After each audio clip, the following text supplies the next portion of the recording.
Un départ retardé et des conditions extrêmes pour l'édition 2014 de la Seven Star. Dimanche, le petit village de Cauze est noyé par une pluie torrentielle, avec des vents annoncés à plus de 40 nœuds, et alors que les milliers de skippers sont dans les starting blocks, le départ est retardé de 24 heures. Autre modification, le parcours se déroule dans le sens contraire des aiguilles d'une montre. Charles Caudrelier, skipper de l'équipage franco-chinois Dongfeng Race Team, est soulagé.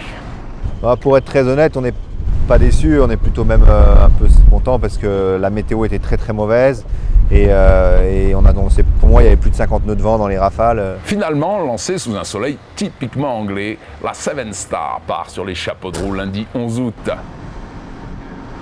Pour la première confrontation officielle entre les Volvo Ocean 65, la bataille est acharnée. À mi-parcours, c'est le joueur français Facuogène qui mène ce Tour des îles Britanniques. Mais rien n'est joué car les 4 premiers se tiennent en 1/10 de mille. Le combat est féroce sur la route du retour vers Cauze. À quelques heures de l'arrivée, les 5 premiers sont à la lutte pour la victoire finale.